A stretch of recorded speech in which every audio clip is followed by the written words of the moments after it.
Team, And this will be great team. live in the group. Yes. Yeah. And I think we're finally live. We're only 40 minutes late on the 11 a.m. live stream today on the Hills Socialites. And today we're talking about International Women's Day. We're just wrapping it up with 6 powerful women from the Sydney area. And I'm just going to introduce myself quickly and then I'll pass to everybody else and we'll get right into it quickly. So my name's Naomi Stockman. I'm a hypnotherapist based in Bella Vista. I specialise in anxiety, depression and PTSD. Passing the microphone to Michelle Walker, the creator of the Hills Socialites. Hi, everybody. My name's Michelle Walker, and I run a boutique recruitment agency called Katz Recruitment. We specialize in recruiting professional services all across Australia and New Zealand, and I think I've probably, recruited thousands of people in different jobs, so hopefully I'll be able to shed some light today. And passing the mic to Alice. Hi everyone, I'm Alice from Kinesiologist. I am a kinesiologist, integrative medicine therapist, life coach, human design.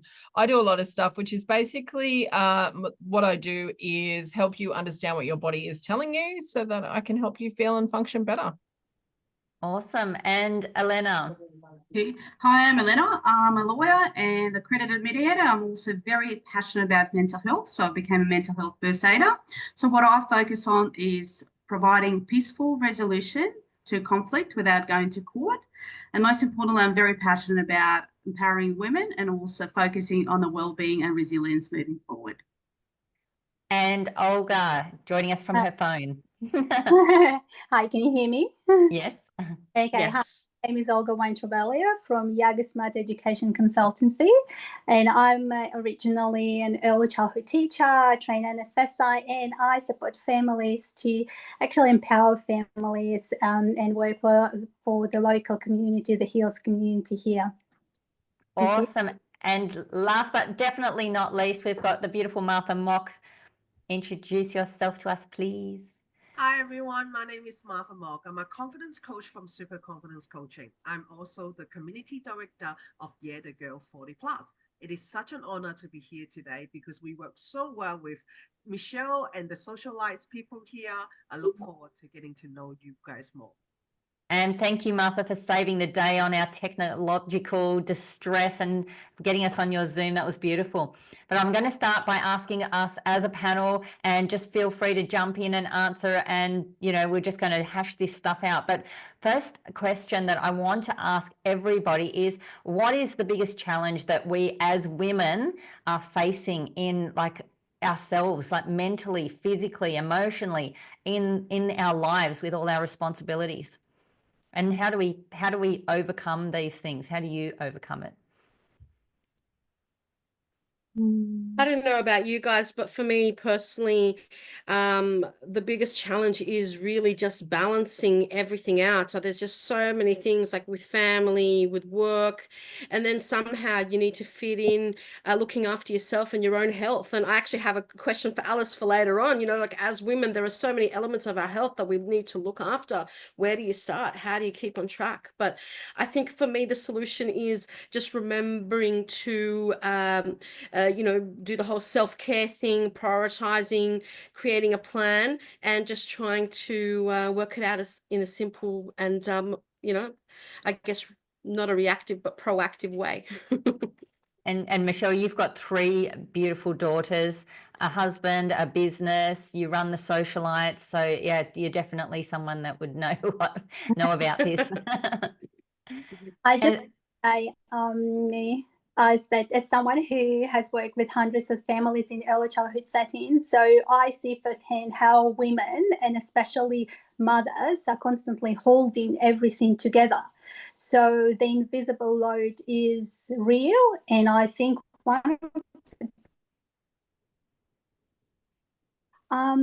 internalized expectation to do everything perfectly, to be the perfect mother, partner, worker, friend. So we forget that just being good enough is more than enough.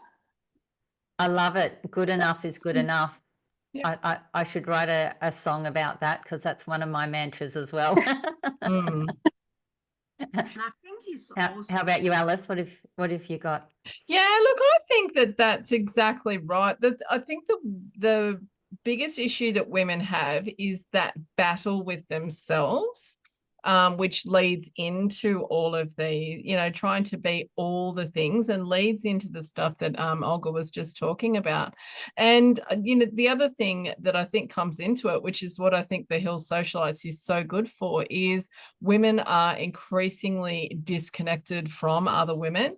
And Yes. so we're trying to hold all these things on our own when we are actually designed to communicate and collaborate and support other women. So if we're not doing that for ourselves with just basics like sleep and good quality food and drinking water, just all of those little things that we put on the back burner, and then we also don't have that connection with other women, like it ends up being that battle with ourselves. And where do you get with that? Well, if you fail at the battle with yourself, it ends up failing in other areas of your life. Your home life falls apart, your relationship gets neglected, you end up going to see Elena at Elenix Legal Solutions. If you want to unmute yourself, Elena, you could probably enlighten us a little bit about when you see things once they are against the wall. Definitely. I'm actually echoing what other wonderful ladies are saying as well. And I think for me, just the importance of us actually being here, being part of the group, it's just that seeking that support network, especially women. So I think as you battle challenges, sometimes unfortunately things don't go to plan. And it's very important, I guess, to pause and reflect, to say, perhaps I'm not okay and I need help. And help could be not only professional help, but just being here in this room. Reaching out to a girlfriend, a neighbor, someone that you can trust. And sometimes simplicity of life is actually quite important. Just going for a walk. Personally, I think going in nature for 10 minutes walk makes a huge difference. Just gives you that moment to reset and just to think about, well, what's the next step? A lot of problems are solved while walking. Mm. And as far as Alice mentioned, like friendships and connecting with other women, and I know that both the Hill Socialites and the Girls 40 Plus, which Martha runs, we're seeing a lot of people. It's loneliness is a epidemic at the moment, don't you think, Martha? I think a lot of us are so used to work, home, kids, and then that's it. That's the end of it. Can you put your microphone closer or volume up? Okay. Can you guys hear me better? Yeah. Yeah, a little bit soft. Yeah, I really think that sometimes we don't realize that how lonely we get until everything stops. When your kids go to work, when your kids have their own life, when everything else is actually not around the house anymore, and it's actually about you, and everyone's starting to freak out. They think that, oh my God, me? I have not listened to me for the past 40 years. Now listening to me, oh my God, I'm scared. And even just coming out to see the social view, like I admit I'm an introvert and I have social anxiety. No one believes me on that. I know no one believes me, but I do have that issue. It takes a lot for me to come out to even just talk to people. And I think having this sort of group together, it helped people to realize that they're not alone. We're as scared shitless as you are, but we're just doing it because we know we need to. And what about support systems and community networks? I know we did have Michelle Byrne, the mayor, joining us, but she hasn't been able to make it this morning. How does the community and how do social groups like the Girls and the Hills Socialites fit in and help people, do you think? I feel like that because we're starting to realize that we're not alone and we're not the only one that's suffering from what we're suffering. And I feel that gives us permission to ask for help. That was one of the big keywords that I learned in my journey of healing, of learning how to ask for help. Learning that we're not embarrassed, we're not a useless person just because we may not be working for a while after having kids, or just because that we focus so much in our work that we forgot there's something called friends around. So it is about giving us that permission to know that, hey, we are not alone. Awesome. And what about you ladies in your businesses when you're dealing with women? what sort of feedback are you getting about support and friendships and community and that kind of thing? I think community is everything. I've seen women light up just from being heard by another mom in the hallway, or comforted during drop-off by a staff member who truly listens. And we heal and thrive in connection. And I want to cite Brené Brown. That connection is why we're here. It gives purpose and meaning for our lives.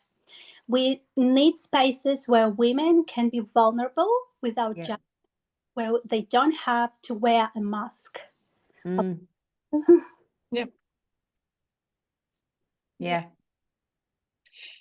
Yeah, and that's probably that's what I see in my clinic a lot too. I see with women, you know, touching what Martha said, whether, you know, there's a new season of life for them, and all of a sudden they've realized that they've lost themselves through that. So that's part of what I see.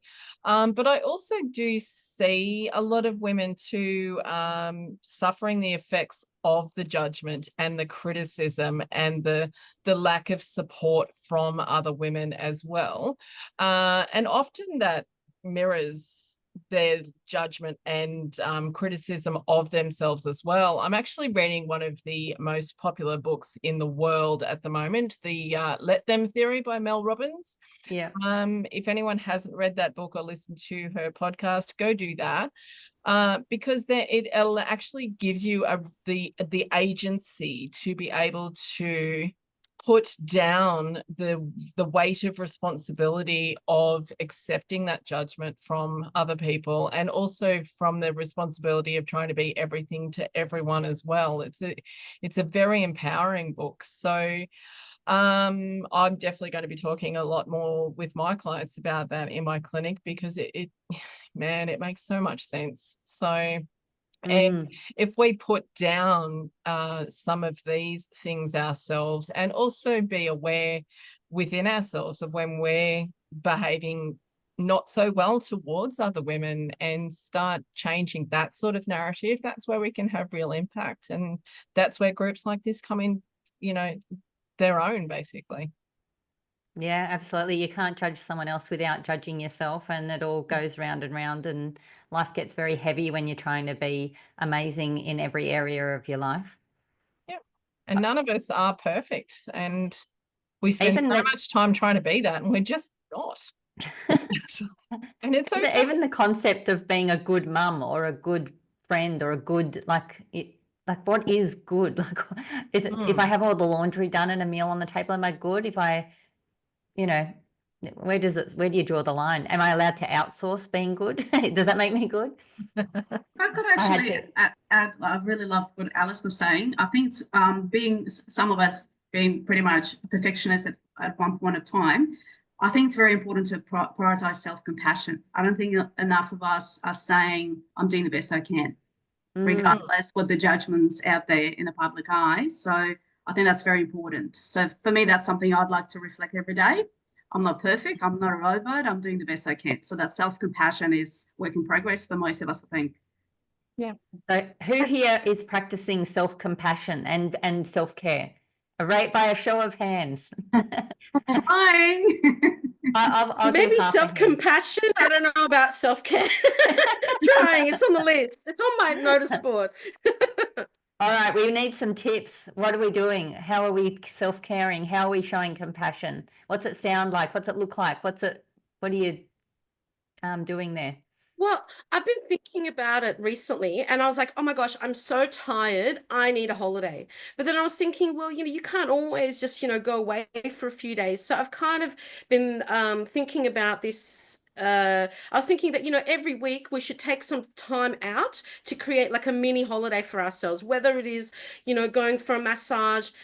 Sometimes, my husband's really sweet. Like he'll actually make me a bath, and I'll bring my Netflix my phone in and watch some Netflix and, candles. And sometimes like I get in there and I'm like, oh my gosh, I don't even know how to stop. I don't know how to relax. But I think we need to create our own mini holidays, maybe even just something small every single day, because that, just shows us that we love ourselves and appreciate how far we've come, like even celebrating our little successes as well. You know, it doesn't have to be a big success. It could be something small, just that next step that you took, you know? So yeah, that's a really important point. Like I talk to, I mean, obviously, because women come to me with this type of stress, the terror that you see in some women's eyes when you suggest that they put their mask on first, when they take 5 minutes for themselves in a day. 5 minutes out of, I can't remember how many 100 minutes there are in a day right at this very second, but 5 minutes. Drink a cup of tea while it's warm, you know, have that bath, that sort of stuff. And again, not turning it into a competition of perfection as well. Like, I mean, myself for this last week, I actually did get a few days away on my own. Highly recommend that.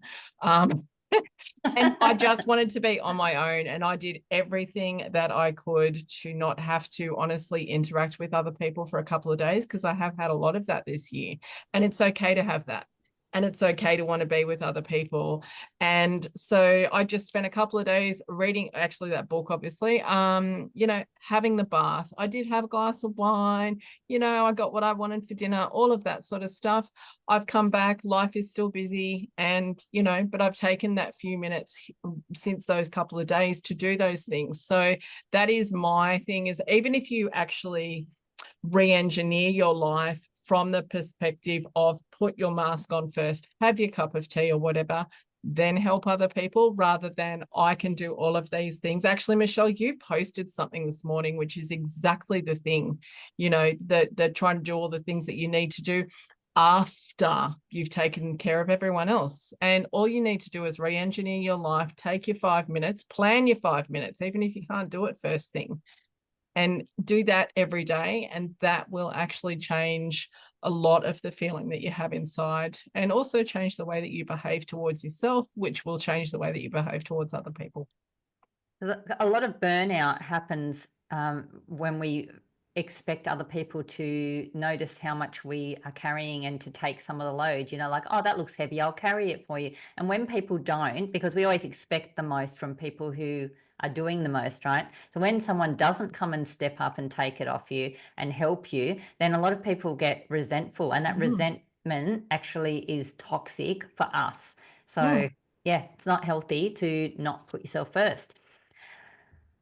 So what are some misconceptions around women's health, our lifestyles? What kind of ideas should or could we be shifting around the whole female role that we're playing or living in this society? I feel like that a lot of us have this thinking that we need to be a Wonder Woman. We need to be a mom. We need to be a business owner. We can't say no. We must clean. We must cook. We must do all of that. And I think that that is the time that when we start to change that, we don't have to put on the Wonder Woman suit every single time and every minute of the day. I keep telling women that we are allowed to have a dress, to have a bikini, and to have something very nice to put on whenever we want to, and fitting in the situation. Because pulling ourselves so tight, putting on that Wonder Woman suit, thinking that we must do it all, is very, very tiring. It is okay to put a bunny ear on and just jump around a little bit and just relax and be ourselves. And I think that is the misconception of a lot of women, especially I see a lot in mothers, and especially working women as well, that they feel like that they need to be Wonder Woman all the time. My advice onto it is wear that sexy lingerie.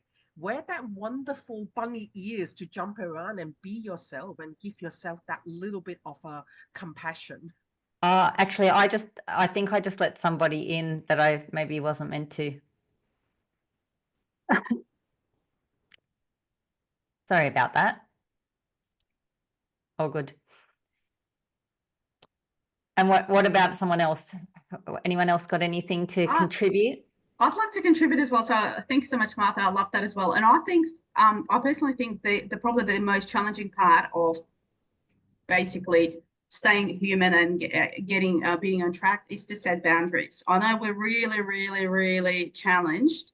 I'm a recovering people pleaser, as I call it. So if you ask me for help, I say, sure, I'll help you, but there's only 24 hours in a day. You know, you've got a child, you've got a family commitment, etc. You've got business commitments.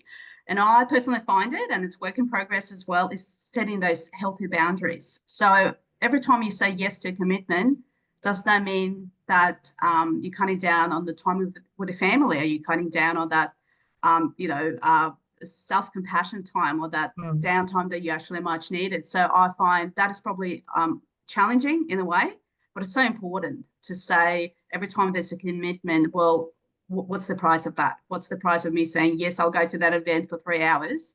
What is the cost of that? And most importantly, prioritizing what's important for you and then others.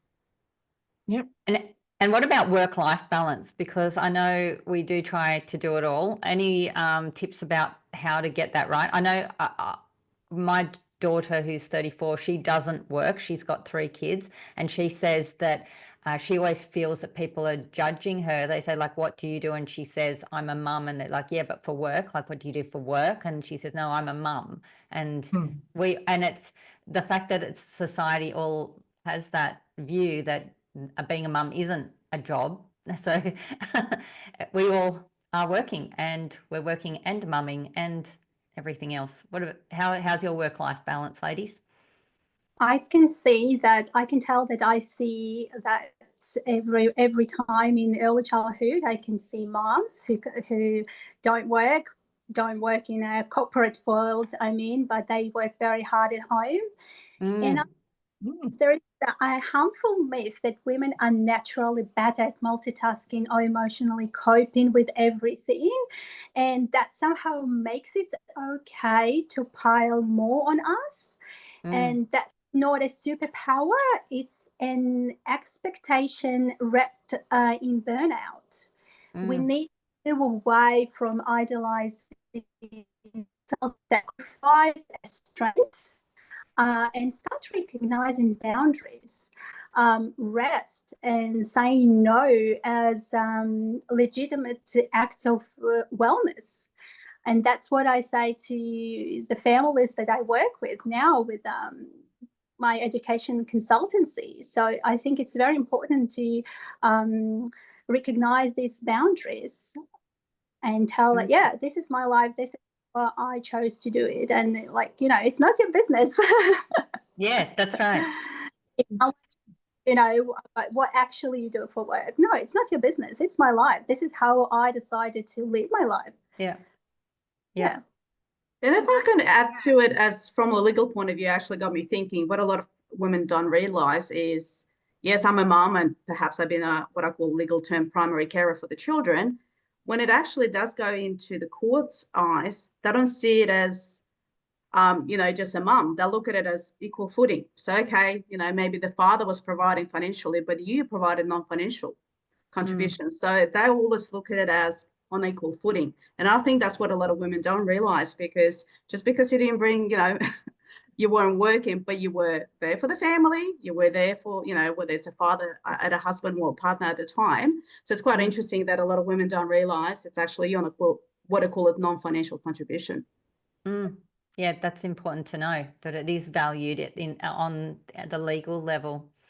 So what about stress? How do we manage stress? How do we, especially like when we're going through something, because it's like a car, you can kind of keep driving, but then when you hit something, right, like divorce or a health challenge or financial challenge or career or some other kind of loss or something.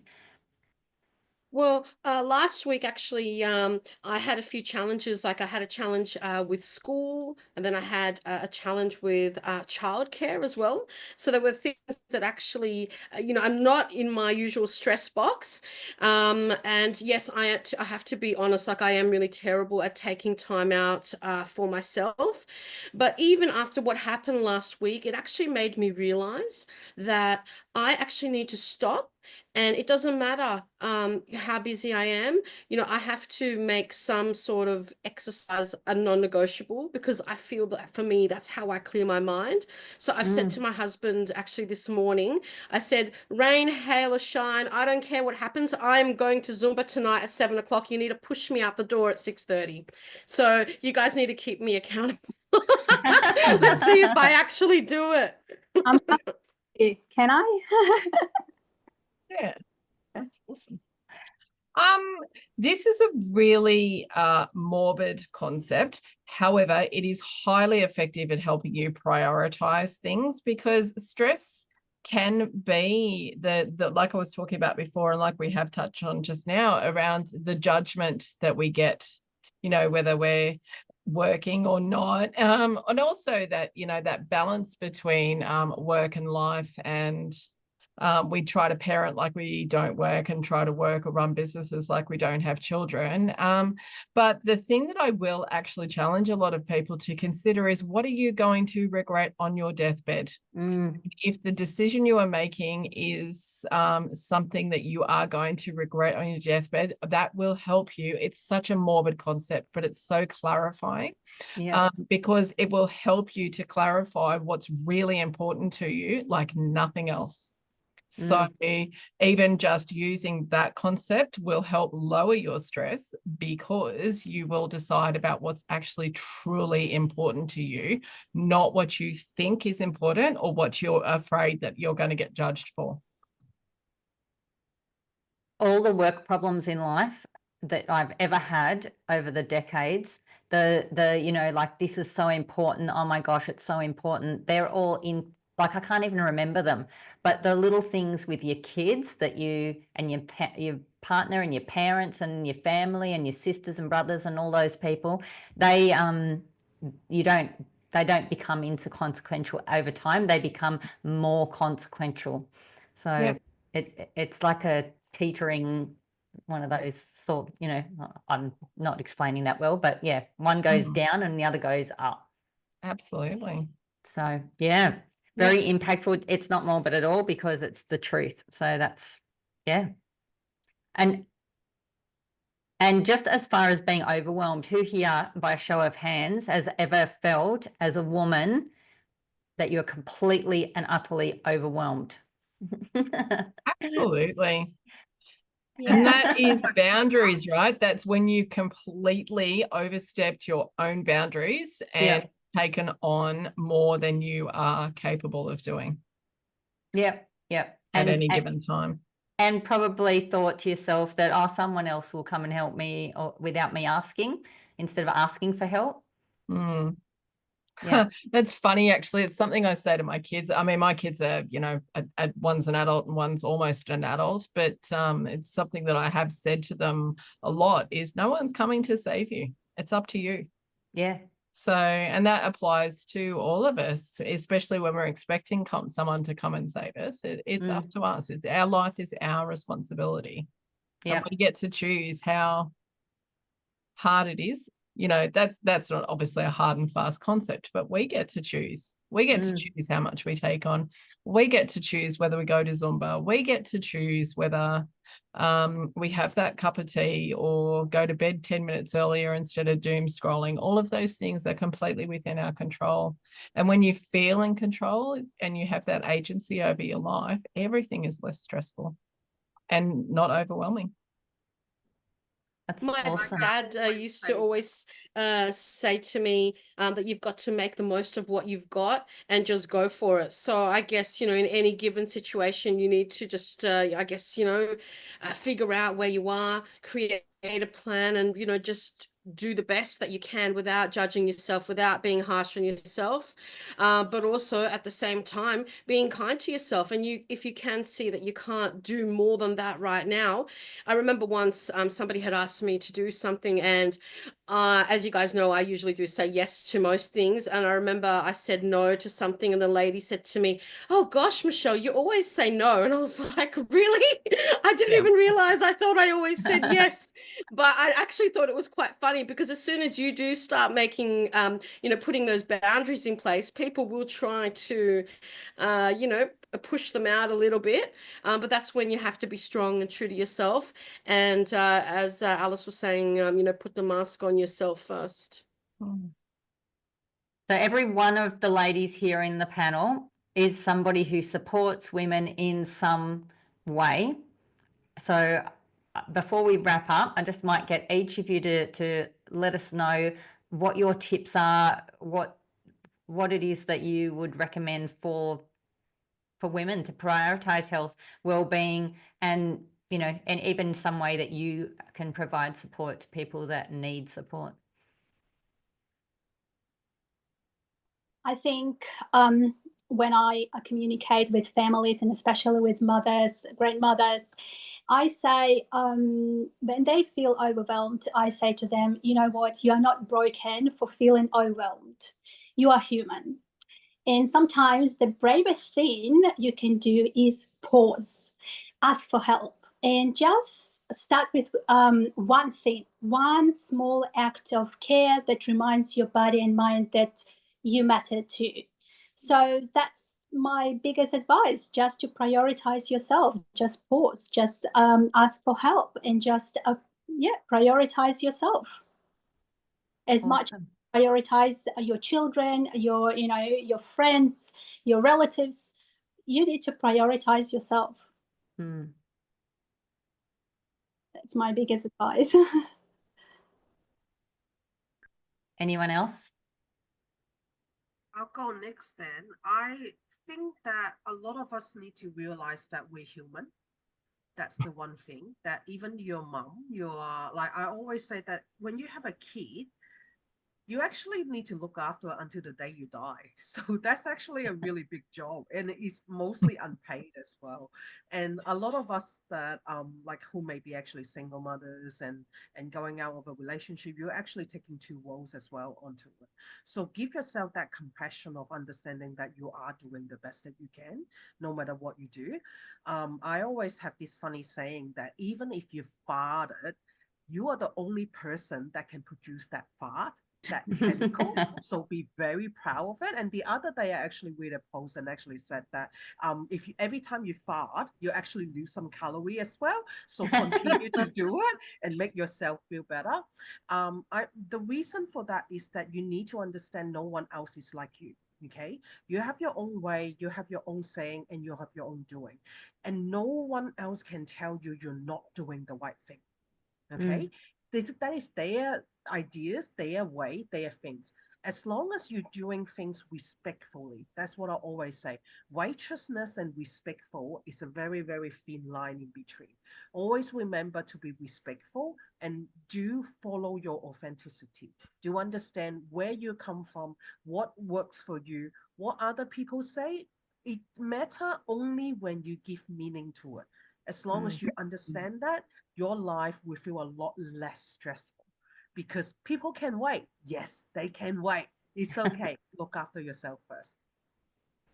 Elena? I was probably just to add to that as well. For me, it's probably 2 points. The very important one I think a lot of people overlook is to acknowledge and validate your emotions. What do you find a lot of people, similar to what Olga was saying, is pausing. Sometimes validate what you're feeling. You might be angry, you might be frustrated, you're just overwhelmed. Just pausing and saying, it's okay. You know, I'm a human. So just validating, giving yourself a permission to say what I'm feeling is okay. And the second one as well, it's probably more of whilst you're going through a process. So I do deal with a lot of vulnerable people and a lot of people that are in a very tricky and very stressful situation. It's always important to look at it saying, unfortunately, sometimes we do have events that do happen to us without, beyond our control. But I guess what you can control is how you react to it or how you respond to it. And Yeah, I think it's very important to look forward. And to me, I always look at any change as embracing change and looking at it as an opportunity. So I always see it as, rather than saying, why is this happening to me? What can I learn from it? And that's Oprah's famous saying. And I love that, because if you pause, might not be ideal, might be stressful, but you might be a stronger person. You build resilience at the end. You might have your freedom that you always wanted, and you chance in life. So I always look at it saying, there's always a light at the end of the tunnel. It might not be ideal, but this might be an opportunity which is beyond your control, but why don't you maneuver it and look at it as an opportunity to transform into something better for yourself longer term? Yeah, transitions are not always comfortable, but they do lead to other places, and those other places can be a lot better, even if it doesn't feel like it. What about you, Alice? Yeah, I think that is great. That is such a really good question. Like, what is this situation trying to teach me? And, from the perspective of what I do, it's very much about being able to listen to what your body is telling you. So when you know something is right for you, pay attention to what that feels like in your body, what sort of sensations you're getting in your body. And then when you know that something is not right for you, or when you've overstepped your boundaries, or all of those sorts of things that do create stress, listen to what your body is saying to you then. Like, I will know for myself, like my very much yes, no decision feelings, I suppose. The yes is, it's like a joyous excitement. It's not that, sometimes it's a little nervous, but it's more that joyous excitement. But with a no, I can really feel my body going, Yeah. So really being able to listen to those messages that your body is saying, and by asking that question that Elena was saying about, what is this trying to teach me? Then you can start, use these feelings and that questioning skill to really start to understand what your body is telling you. Because when you listen to that, everything is easier for you, and then you are better able to say no. You are better able to support other people. You are better able to support yourself, because all your decisions that you're making are in alignment with what you actually want. And as women tuned into feminine energy rather than masculine, which is do, right? If we stop, take a space, tune into our body, tune into our emotions, then we've got our intuition switched on, right? And you can listen to that. What about you, Michelle? I was going to sort of mention a little bit more about resilience from like a career sort of perspective. I come across a lot of women, and they can sometimes be very harsh on themselves, that perhaps maybe they haven't achieved enough or as much as their families had expected from them, or things along those lines. And I think that we really, really need to be so much kinder to ourselves. And sometimes, if you don't get a job, it could be the best, a blessing, because it might have not been the right environment. If they didn't appreciate the fact that, you perhaps maybe have, children or commitments, or, there could be something sometimes, the patterns in your work background that haven't fit in, and that's perhaps why you haven't received a job. But the thing is, we have to be kind to ourselves, because, we have so much on our plates. But ladies can, focus on themselves. They need to just take out that time to figure out what they really, really want to do. There are so many resources out there. There's so much on the internet. Tapping into professional networks and online networks like ours, come out and talk to us. The other day I went somewhere, it was actually a Hill Socialites event, and one of the ladies was like, "Oh my God, I can help you with this." I was like, "Really?" I didn't even ask. I couldn't believe it. It was just beautiful. And seeking out mentorship programs. I know sometimes, there's a little bit of a stigma, with life coaches or business coaches, but, interview a few and find someone who resonates with you, somebody who's going to support you and back you and help you throughout your career or in your business as well. Sometimes we just have to ask for help and look for it, and everything will fall into place. And sometimes people are like, "Oh my God, I'm in such a not so great position. I'm really, really not happy." But people just need to remember that in 3 or 6 months, a lot can change in 3 or 6 months. And you'll look back and you'll be like, "Oh, I can't believe I was even worried about that," because everything's just fallen into place. So, so kindness, that's my, number one. So I've heard a lot of different angles on this, and just in summary, I think we've got, like, you're unique. There's only you, and be kind to yourself.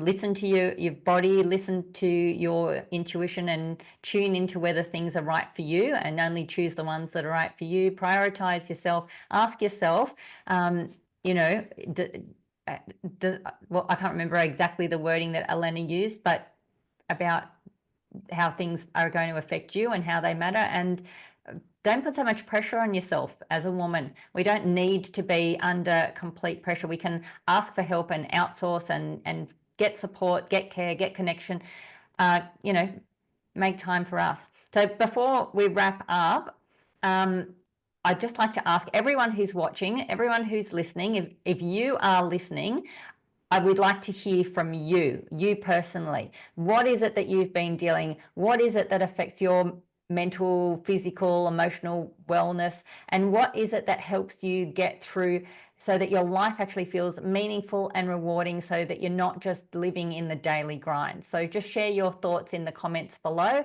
We'd love to hear from all of you, and let's just create a community of well-being and resilience and confidence, and women supporting women and connecting, you know, online and in person in the hills.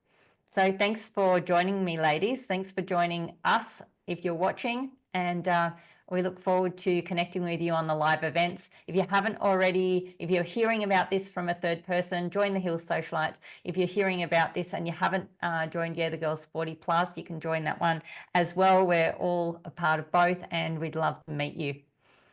Thank you so much, Naomi. Thank you. Thank you. Thanks, everyone. Bye-bye. Bye. Look forward to seeing you guys again. Bye for now. Thank you. Bye.